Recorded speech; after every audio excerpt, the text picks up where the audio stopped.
Hello dear students, welcome to our English first paper class. Last class, we could not complete the whole topic, Unit 6, Lesson 1. Today we will finish rest of the passages. Okay, so keep attentive. আমরা last ক্লাসে কতদূর পড়েছিলাম? আমরা last ক্লাসে পড়েছিলাম unit 6 lesson 1 এর চারটা প্যারা পর্যন্ত আমরা পড়েছিলাম। আজকে আমরা তিনটা প্যারা পর্যন্ত পড়েছিলাম। আজকে আমরা 4, 5 এবং 6 এই তিনটা প্যারা পড়বো এবং শেষ করব আজকে ইউনিট 1 লেসন 1টা। ওকে, সো আমরা মনোযোগ দেই। আমরা পড়ছিলাম অ্যাডোলেসেন্স পিরিয়ডে যে বিভিন্ন রিস্ক তারা ফেস করে, সেই রিস্ক সম্পর্কে আমরা জেনেছিলাম। আজকে আমরা আজকে আমরা 4 নম্বর প্যারাটাতে আমরা দেখব যে কি কি রিস্ক তারা ফেস করে, এটা আমরা এখন কমপ্লিট করব। Many adolescents face pressure to use alcohol, cigarettes or other drugs and to initiate sexual relationship, putting themselves at high risk for intentional or unintentional injuries, unintended pregnancies, sexually transmitted infections. আচ্ছা দেখো, many adolescents face pressure, অনেক ছেলেমেয়েরাই pressure বোধ করে, চাপে পড়ে। হ্যাঁ, এটা একটা মানসিক বা শারীরিক বিভিন্ন চাপে তারা, বা সামাজিক বা চারপাশের বিভিন্ন চাপে প্রেশারে তারা পড়ে, যে কি অ্যালকোহল ইউজ করার বা সিগারেট ইউজ করার অথবা অন্য মাদক বা ড্রাগ আমরা জানি যে এগুলি ব্যবহার করার তারা তাড়না বোধ করে। অ্যান্ড টু ইনিশিয়েট, এবং তারা কি করে, ইনিশিয়েট করা মানে হচ্ছে শুরু করা, বিগিন করা, স্টার্ট করা। কি স্টার্ট করে? সেক্সুয়াল রিলেশনশিপ, যৌন সম্পর্ক তারা স্থাপন করে। And putting themselves at high risk, এবং যেটা কিনা তারা নিজেদেরকে ফেলে এবং খুব ইচ্ছাকৃত বা অনিচ্ছাকৃত বিভিন্ন ধরনের ইনজুরিতে, অসুস্থতায় তারা পড়ে। Because there health is not prepared for that. হ্যাঁ, তারা আসলে কিন্তু নিজেদেরকে ম্যাচিউরড মনে করে, বাট তারা কিন্তু they are not that type of matured. Unintended pregnancies মানে অপরিকল্পিত, অনিচ্ছাকৃত প্রেগনেন্সি তারা হয়ে ফেলে। অ্যান্ড সেক্সুয়ালি ট্রান্সমিটেড ইনফেকশনস, এবং বিভিন্ন যৌনবাহিত রোগ তারা বিয়ার করে। And including the human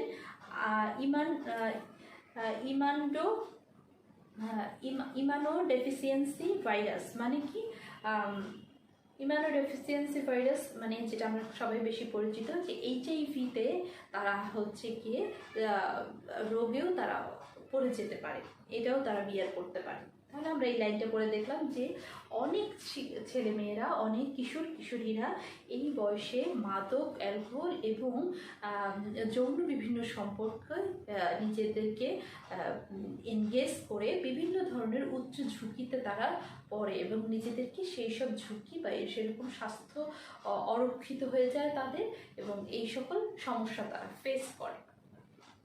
Many also experience a wide range of adjustment and mental health problem.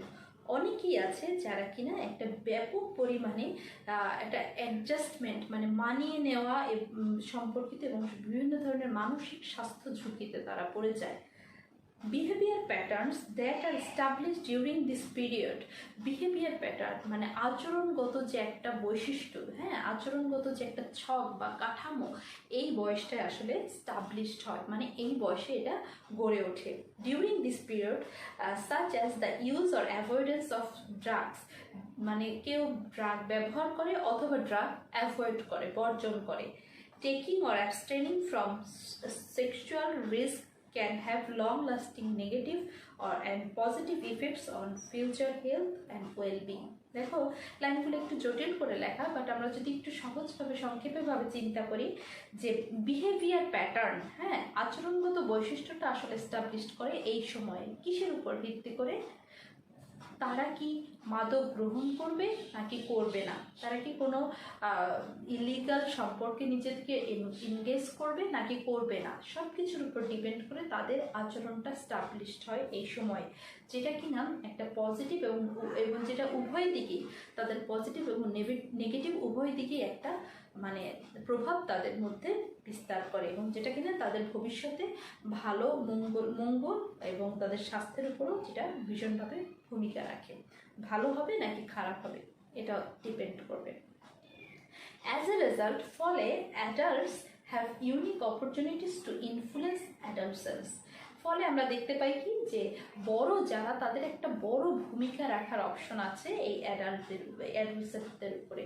কারণ বাবা মা, শিক্ষক শিক্ষিকা বা বয়োজ্যেষ্ঠ যারা, তারা যেভাবে শিশুদেরকে এই সময়ে কন্ট্রোল করে বা যত্ন করে বড় করতে পারবে, ততটা সুন্দরভাবে ওই অ্যাডোলেসেন্টের অ্যাডাল্টহুডটা ততটা চমৎকার হবে এবং ততটা কনস্ট্রাকটিভ ওয়েতে সে বিল্ড আপ করবে। চলো আমরা এবার তাহলে নাম্বার 4 আমরা দেখতে পাচ্ছি যে বিভিন্ন ধরনের হেলথ ঝুঁকিতে পড়তে পারে এই সময়ে এবং সব কিছুই আসলে ডিপেন্ড করবে বড়রা তাকে কিভাবে পরিচালিত করবে তার উপরে এবং সে কতটা নিজেকে কন্ট্রোল করে রাখবে, সে নিজেকে বিভিন্ন ধরনের ঝুঁকিতে সে কি যাবে নাকি যাবে না, সব কিছুর উপর ডিপেন্ড করে তার ফিউচারটা বিল্ড আপ হবে। Adolescents are different both from young children and adults. Adolescentরা মানে ইয়াং চিলড্রেন মানে ছোটো ছোটো ছেলে মেয়ে এবং অ্যাডাল্ট উভয়ের থেকেই ভিন্ন। আমরা রবীন্দ্রনাথ ঠাকুরের ছুটি গল্পটা যখন পড়ে থাকি, তোমরা যদি পড়ে থাকো কেউ, তখন তোমরা দেখবে যে এই সময়টাকে তিনি বলছেন যে এটার মতো এমন বালাই আর নেই। হ্যাঁ, কিশোরকালীন সময়কে তিনি বলছেন এমন বালাই আর নেই, 13-14 বছরের মতো এমন বালাই আর নেই। বালাই মানে রোগ, মানে 13-14 বছর সময়টাতে আসলে তারা বিভিন্ন ডিলেমার মধ্যে থাকে, তারা বিভিন্ন মানে আনস্টেবিলিটির মধ্যে থাকে, তারা নিজেকে কিছুতেই নিয়ন্ত্রণ করতে পারে না, সমাজের সব কিছুর থেকে তাদের সব কিছুর বিরুদ্ধে একটা প্রতিবাদ তৈরি হয়।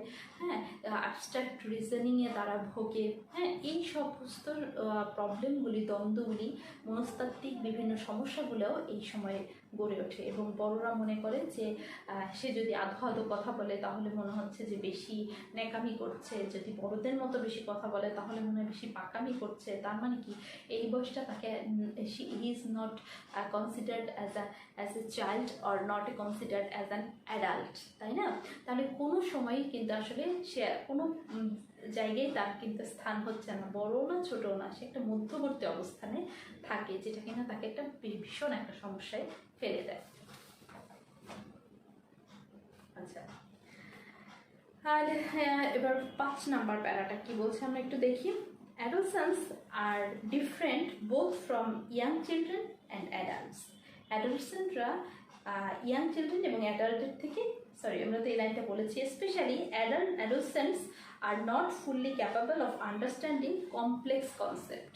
তারা জটিল বিষয়গুলি তারা বুঝতে সক্ষম না, তারা পুরোপুরি জটিল বিষয়গুলি বুঝতে সক্ষম না। Or the relationship between behaviour and consequence, এবং বিশেষ করে বিহেভিয়ার, আচরণ এবং এর ফলাফলটা কেমন হবে এ সম্পর্কেও কিন্তু তারা আসলে তাদের বোধগম্যতা নেই। Or the degree of control they have, অথবা ডিগ্রি অফ কন্ট্রোল কতটুকু মানে কন্ট্রোল করা দরকার, সেই যে কন্ট্রোল করার যে ক্ষমতা বা মাত্রা, সেটাও তাদের কাছে যথেষ্ট পরিমাণে থাকে না। they have or can have over health decision making, স্বাস্থ্য সম্পর্কিত ব্যাপারেও তাদের কি পর্যাপ্ত নলেজ থাকে না, including that related to sexual behaviour, বিশেষ করে এই যে যৌন ব্যবহার সম্পর্কে, যৌন জীবনের যে আচরণগুলো সম্পর্কে, এই সম্পর্কেও তাদের সঠিক ব্যবহার বা আচরণ থাকে না। দিস ইনএবিলিটি, এই যে অক্ষমতা, এই যে তারা বুঝতে পারে না, এই যে অপরিপক্কতা তাদের, make them particularly vulnerable to sexual exploitation. এই যে অপরিপক্কতা, অপারগতা, এটা তাদেরকে ফেলে দেয় একটা যৌন শোষণের মুখে তাদেরকে ফেলে দেয়, কারণ তারা আসলে প্রপারলি প্রত্যেকের কাছ থেকে সাপোর্ট পায় না সেইভাবে, এবং নিজেরাও যথেষ্ট পরিমাণে কোঅপারেটিভ হয় না বড়দের সাথে, হ্যাঁ, ম্যানেজেবল হয় না তারা অন্যের সাথে। সেই কারণে তাদেরকে একটা, তারা অনেক সময় একটা কি হয়, একটা ভীষণভাবে এই সেক্সুয়াল একটা এক্সপ্লয়টেশন বা শোষণের সম্মুখীন হয়ে যায়। আচ্ছা, এই যে ইনএবিলিটি এটা তাদেরকে হাই রিস্ক বিহেভিয়ারে ফেলে দেয় এবং তাদের কি করে একটা বড় একটা বিহেভিয়ারগত আচরণগত একটা জটিলতায় তারা পড়ে যায়। Laws, customs and practices may also affect adolescents differently than adults. এই যে আমাদের দেশে যে আইন আছে, যে প্রথা আছে, হ্যাঁ, সেটাও কিন্তু যে আমরা যেটা প্র্যাকটিস আছে আমাদের, যে একটা সব কিছু যেমন একটা আচরণ আছে, সব কিছুই কী করে একটা এগুলি বড়দের থেকে অ্যাডলসেন্টদের প্রতি একটা ভিন্ন আচরণ প্রকাশ করা হয়। ফর এক্সাম্পল, উদাহরণস্বরূপ বলা যায়, laws and policies often restrict adolescents. আইন এবং যে নীতি রয়েছে সেটা কি পলিসিগুলি কেমন রেস্ট্রিক্ট করে দেয়, কিছু মানে বিধিনিষেধ দিয়ে দেয় অ্যাডলসেন্সদের access to reproductive health information and service. তারা প্রজনন স্বাস্থ্য সম্পর্কে তারা সঠিক ইনফরমেশন পায় না এবং সঠিক সার্ভিসও তারা পায় না, specially when they are unmarried.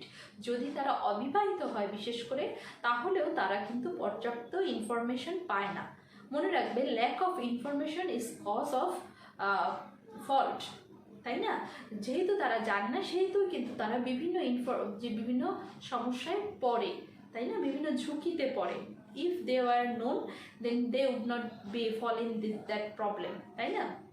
তাহলে তারা এই ধরনের সমস্যায় পড়তো না। দেখো, আজকের তোমাদেরকে জানানোর জন্যই কিন্তু এখন মানুষের দৃষ্টিভঙ্গি চেঞ্জ হয়েছে এবং এই টপিকগুলি, এই ধরনের টপিকগুলি বইতে ইনক্লুড করা হয়েছে, যাতে করে তোমরা এই ব্যাপারে জ্ঞাত হও এবং বুঝতে পারো এবং তোমরা এই ধরনের ভুলগুলি না করো। ওকে,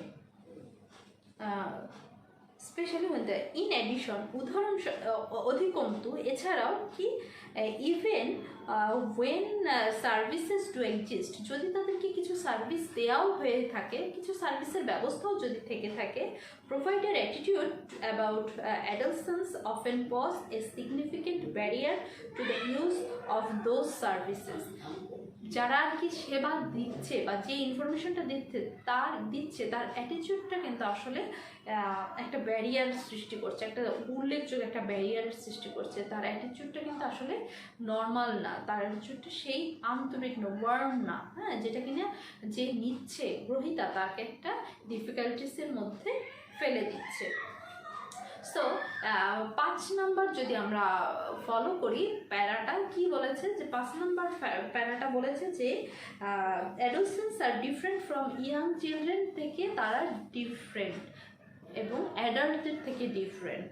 তারা কিন্তু আসলে ওয়েলভাবে ট্রিটেড হয় না বড়দের থেকে, কারণ সব জায়গায় তাকে একটা বাঁকা দৃষ্টিতে দেখা হয়, হ্যাঁ, তার অবস্থানটা আসলে বিবেচনা করা হয় না তাকে, মানে আমরা কিন্তু আসলে প্রপারলি কেউ, সে যেমন সব কিছু দুনিয়াকে, তার যে আকস্মিক যে চেঞ্জ, এটা যেমন সে শারীরিকভাবেই তার হয়, কিন্তু বড়রা সেই ব্যাপারটা আসলে বুঝতে পারে না, হ্যাঁ, এবং তারাও কিন্তু সে যেভাবে আচরণ করছে সেভাবেই তাকে জাজ করছে, তারা সেই প্যাশন নিয়ে কনসিডারভাবে তারা তাকে জাজ করছে না, হ্যাঁ।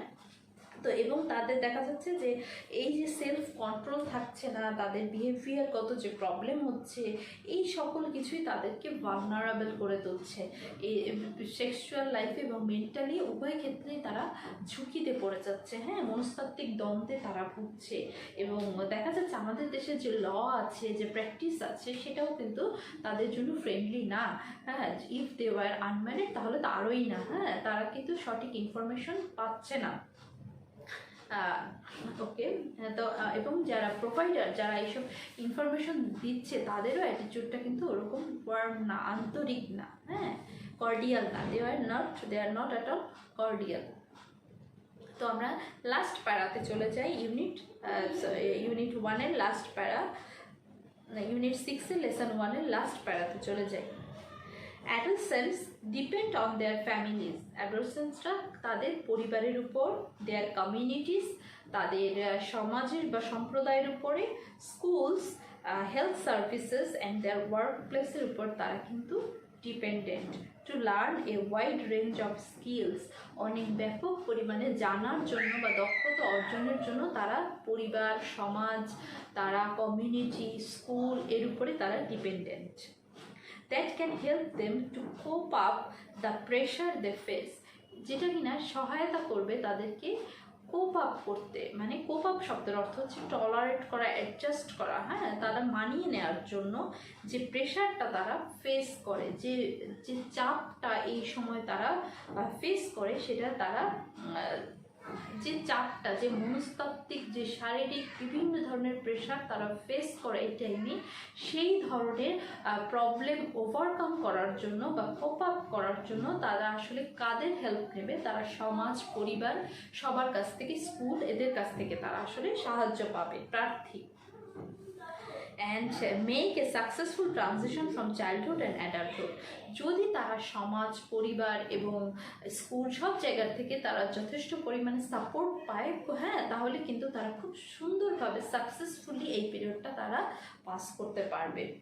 প্যারেন্টস, মেম্বার্স অফ কমিউনিটি, বাবা মা এবং সমাজের মানুষেরা, অ্যান্ড সার্ভিস প্রোভাইডার মানে যারা এই সকল সার্ভিস দিতে পারে, অ্যান্ড সোশ্যাল ইনস্টিটিউশনস এবং সামাজিক যে সকল প্রতিষ্ঠান রয়েছে, হ্যাঁ, সাচ অ্যাজ স্কুল, কলেজ, আরও বিভিন্ন ধরনের শিক্ষা প্রতিষ্ঠান রয়েছে, সব কিছু রয়েছে, যারা হ্যাভ দ্য রেসপন্সিবিলিটি, তাদের সেই ধর্মীয় যে ইনস্টিটিউশনসগুলি আছে সবারই আসলে রেসপন্সিবিলিটি আছে to both promote adolescence development, যে অ্যাডোলসেন্ট যারা কিশোর কিশোরী, তাদের যে উন্নয়নের জন্য এই প্রত্যেকের ভূমিকা রয়েছে, অ্যান্ড অ্যাডজাস্টমেন্ট এবং তাদের মানিয়ে নেওয়ার জন্য, অ্যান্ড টু ইন্টারভেন, হ্যাঁ, এবং তাদের ক্ষেত্রে হস্তক্ষেপ করতে হবে। হস্তক্ষেপ মানে তাদের ক্ষেত্রে এই সমস্যাটা সমাধানের প্রয়াস করতে হবে ইফেক্টিভলি, মানে যথাযথভাবে। ওয়েন প্রবলেমস অ্যারাইজ, যখন সমস্যার সৃষ্টি হবে তখন তারা হস্তক্ষেপ করবে। মানে তার হস্তক্ষেপ এখানে কিন্তু নাক গলানো অর্থে না, ইন্টারফেয়ার শব্দটা ঠিক আছে, বাট এখানে নেগেটিভলি না, পজিটিভলি দে উইল ইন্টারভেন, মানে বা ইন্টারফেয়ার উইথ দ্যাট প্রবলেম, হ্যাঁ, এই প্রবলেমগুলোতে তারা পজিটিভলি ইন্টারভেন করবে। সো আমরা দেখতে পাচ্ছি যে প্যাসেজটা পড়ে আমরা কিছুটা জানতে পারলাম যে আসলে একটা অ্যাডোলসেন্ট কী কী প্রবলেম ফেস করে, কী কী রিস্কের মধ্যে দিয়ে তাকে যেতে হয়, তার আচরণটা কেমন হলে তার ভবিষ্যৎটা কেমন হবে, এই ব্যাপারটা কিন্তু অ্যাডোলসেন্ট পিরিয়ডে তারা বুঝতে পারে না। তারা বিহেভিয়ার এবং কনসিকোয়েন্স সম্পর্কে তারা ওয়েল নোন না, কারণ তারা বোঝে না যে কোন আচরণ করলে তার ফলাফলটা কী হবে। কিন্তু যারা এই পিরিয়ডটা পার করে এসেছে তারা কিন্তু খুব ভালো করে বোঝে। এই কারণে তোমাদের বড়রা যখন তোমাকে বলে যে তুমি এই কাজটা করো না, তার মানে কিন্তু তোমার সেই কাজটা করা উচিত না, কারণ তুমি বুঝতে পারছো না তার ফলাফলটা কি, কিন্তু সে কিন্তু এই পিরিয়ডটা পার করে আসছে। হ্যাঁ, সো ডিয়ার স্টুডেন্টস, আমি এখানে কিছু ওয়ার্ডগুলি এখানে লিখেছি, সেই ওয়ার্ডগুলি তোমরা একটু, আমি আবার বলছি, আমি পড়ানোর সময় বলেছি, তারপরও তোমরা একটু এটা দেখো এবং একটা স্ক্রিনশট নিয়ে নিতে পারো যে কি কি নিউ ওয়ার্ড আমরা এখানে দেখতে পাচ্ছি। ইনিশিয়েট শব্দটা তোমরা জানো যে ইনিশিয়েটিভ মানে হচ্ছে পদক্ষেপ, আর ইনিশিয়েট মানে হচ্ছে কোনো কিছু মানে কাজ শুরু করা, হ্যাঁ, ইনিশিয়েট করা, ভার্ব। ইনিশিয়েট শব্দের অর্থ হচ্ছে কোনো কিছু শুরু করা, স্টার্ট করা। ইন্টেনশনাল, আমরা ইন্টেনশনাল, আনইনটেনশনাল দুটো শব্দই পেয়েছি। তাহলে ইন্টেনশনাল শব্দটা হচ্ছে ইচ্ছাকৃত, আর আনইনটেনশনাল মানে অনিচ্ছাকৃত। অ্যাবস্টেইন মানে হচ্ছে কোনো কিছু থেকে বিরত থাকা, হ্যাঁ, বাদ দেওয়া। আমরা জানি অ্যাবস্টেইন ফ্রম মানে হচ্ছে কোনো কিছু থেকে বাদ দেওয়া, মানে বিরত থাকা। রেস্ট্রিক্ট মানে হচ্ছে কোনো কিছু একদম বাধা দিয়ে রাখা, হ্যাঁ, একটা কন্ট্রোল করে রাখা, স্টপ রাখা। তারপর হচ্ছে কনসিকোয়েন্স মানে হচ্ছে ফলাফল। ইনএবিলিটি মানে কি? অক্ষমতা। এবিলিটি মানে সক্ষমতা, কোনো কিছু করতে পারা, আর ইনএবিলিটি মানে হচ্ছে করতে না পারা। ভালনারেবল শব্দের অর্থ আমরা অনেকেই জানি না। ভালনারেবল শব্দের অর্থ হচ্ছে কি? ঝুঁকিপূর্ণ, হ্যাঁ, রিস্কেবল যেটা। তারপরে এক্সপ্লয়টেশন, এটাও আমরা অনেকে জানি না, মানে শোষণ, মানে একটা কি বলবো, অত্যাচার। এক্সপ্লয়টেশন যেটা নিজের ইচ্ছার বিরুদ্ধে কারো দ্বারা কোনো প্রেশার দেওয়া, এটাই হচ্ছে এক্সপ্লয়টেশন। এক্সপ্লয়েট মানে হচ্ছে কাউকে অত্যাচার করা। কোপ আপ বা কোপ উইথ শব্দের অর্থ কোনো কিছুর সাথে মানিয়ে নেওয়া, হ্যাঁ। অ্যাক্সেস মানে প্রবেশাধিকার, মানে আমরা তো জানি যে ইন্টারনেট অ্যাক্সেস মানে ইন্টারনেটে যাওয়ার অধিকার, সেরকম অ্যাক্সেস মানে হচ্ছে কোনো কিছুতে প্রবেশ করার অধিকার। অ্যাক্সেস অ্যান্ড এক্সেস কিন্তু একটা পার্থক্য রয়েছে, তাই না? এক্সেস শব্দের অর্থ অতিরিক্ত, আর অ্যাক্সেস মানে কোনো কিছুতে পারমিটেড করা, হ্যাঁ, কোনো কিছু পারমিশন দেয়া। Reproductive, productive and reproductive is different. Productive আমরা বুঝি যে যে কোনো কিছু উৎপাদনশীল বা কোনো কিছু যেটা দিয়ে কোনো কিছু তৈরি করা সম্ভব, দ্যাট ইজ কল্ড প্রোডাক্টিভ। হ্যাঁ, but reproductive is different meaning.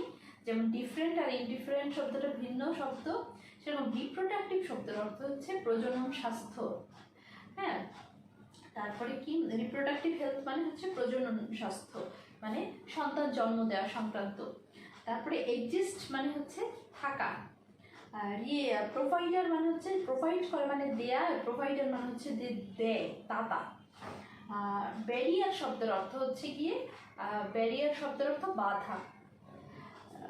তারপরে ইন্টারভেন শব্দটা বলেছে যে হস্তক্ষেপ করা বা ইন্টারফেয়ার। সো ডিয়ার স্টুডেন্টস, এই ছিল আমাদের আজকের লেকচার। আমরা আশা করি নেক্সট লেকচারের জন্য প্রিপারেশন নেব। আর আজকের লেকচার তোমাকে হোমওয়ার্ক থাকবে, এই যতগুলি ওয়ার্ড মিনিং আমি দিয়েছি সেই ওয়ার্ড মিনিংগুলি সুন্দর করে মুখস্থ করা, প্যাসেজটা আবার ভালো করে পড়া এবং টপিকগুলি মূল থিমটা তোমরা একটু খাতায় লিখবে, যাতে করে তোমার প্যাসেজ সম্পর্কে একটা সুন্দর আইডিয়া হয়। সো ভালো থেকো, সুস্থ থেকো এবং নিরাপদে থেকো। থ্যাংক ইউ সবাইকে।